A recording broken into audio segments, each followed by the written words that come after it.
Le projet d'appui régional pour l'irrigation au Sahel Paris contribue à la réalisation des objectifs primordiaux de l'initiative pour l'irrigation au Sahel qui sont une agriculture irriguée en expansion, productive, durable, créatrice d'emplois et assurant la sécurité alimentaire au Sahel. Le projet Paris, c'est un projet régional qui concerne 6 pays, le Burkina Faso, le Mali, la Mauritanie, le Niger, le Sénégal et le Tchad. Donc, il a démarré ses activités le 28 août 2018 et il a comme objectif améliorer les capacités de planification, d'investissement et de gestion des parties prenantes et augmenter les superficies irriguées. Donc, avec 3 composantes, une composante planification, une composante solution d'irrigation et une composante gestion de projet et gestion de connaissances et communication. Alors le projet, comme je l'ai dit, a démarré ses activités en 2018, mais véritablement en 2019 avec les régions de Tillabéri et de Tawa. Puis à partir de 2020, le projet s'est déployé dans les autres régions qui sont Agadez et Dosso. Donc 4 régions couvertes par le projet Paris. Un peu plus de 15 milliards de francs CFA pour le coût global du projet. Le dit projet a fait plusieurs actions en apportant son aide aux différents groupements. On peut par exemple citer les groupements de Koneberi et Konekaina dans la région de Tillabéri. Dans cette optique, le coordonnateur du Paris a relaté l'assistance apportée. Le projet a 26 000 bénéficiaires, dont 35% des femmes, pour les 2 financements, le financement de la Banque mondiale et le financement de la coopération espagnole. Pour le financement de l'IDA qui avait démarré, donc on a 16 043 bénéficiaires, dont 35% des femmes. On a 4 types d'irrigation. Le premier type, c'est ce qu'on appelle l'irrigation à maîtrise partielle d'eau, donc aménagement des bas-fonds. On appelle ça le type 1. Le type 2, c'est l'irrigation privée. Et nous sommes justement sur un des sites du type privé ici. Donc on a une promotrice féminine qui a ce site-là qui fait un peu plus de 9 hectares. Nous avons le 3e type d'irrigation qu'on appelle irrigation communautaire. Et le 4e, c'est la grande irrigation. Donc toutes les couches sociales sont concernées par le projet. Actuellement, les choses vont très vite. Nous avons une banque de sous-projets de 254 qui font plus de 4000 hectares. Donc les demandes sont là et nous allons faire tout pour avancer. Nous allons faire en 2022 1763 hectares. C'est notre projection avec un budget global de 9,124 milliards. De leur côté, très émus, les bénéficiaires des offres promoteuses du projet Paris n'ont pas manqué d'exprimer leur reconnaissance. C'est quelque chose qui nous est tombé du ciel.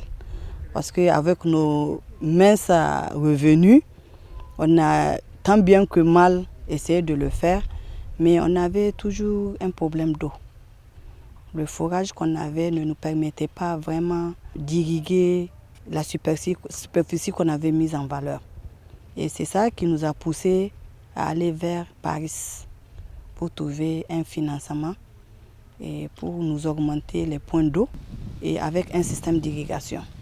Parce qu'il faut reconnaître, si c'est toi-même qui dois faire le forage et le système d'irrigation, ça c'est vraiment colossal, c'est trop. Mais vraiment avec Paris, on a pu quand même avoir 3 forages. On a eu 1 hectare en système d'irrigation Synfo, le Haderi comme tout le monde l'appelle. Et on a eu 2 hectares de goutte à goutte, dont 1 hectare en arboriculture et 1 hectare pour le moringa. Au niveau du Paris, ils nous ont modernisé le site en nous dotant d'une installation solaire. Et aussi, ils nous ont fait un réseau californien et le système Hadari que vous voyez sur 0,3 hectares. Avant l'intervention de Paris, nous avons un puits qui est là. Malheureusement, même si nous voulons travailler, il se pose un problème d'insuffisance de l'eau surtout.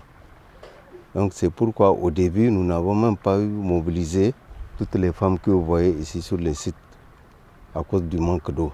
Donc il a fallu à l'arrivée du projet Paris, nous avons soumis au Paris un micro-projet qui nous a financé et comme ça, nous arrivons à avoir vraiment suffisamment de l'eau pour les activités que vous voyez.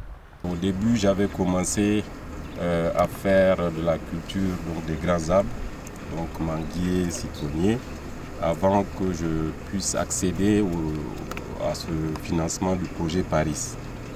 Et l'OSI m'a aidé depuis la conception du projet jusqu'à la mise en valeur qui se fait actuellement, qui va être à 100%. J'ai mis dans un premier temps le réseau goutte à goutte en service avec la culture du moringa sur 1,5 hectare et un peu de poivron, un peu de pastèque, un peu de melon. Nous allons voir. Et dans une deuxième phase qui est en train de démarrer maintenant, je suis en train de mettre le projet l'irrigation californienne avec de la culture de pommes de terre. En ce qui concerne l'approche axée sur les solutions d'irrigation, le projet est construit autour du concept de solutions qui allie des modèles institutionnels et des modalités organisationnelles pour le développement et la gestion du système d'irrigation. Des mécanismes de financement du développement et de la gestion des systèmes irrigués reposant sur une contribution adéquate d'investissement public, de contribution en nature des bénéficiaires, de subventions judicieuses, de crédits et de garanties. À rappel, le projet Paris est sous tutelle du ministère de l'Agriculture qui assure sa maîtrise d'ouvrage.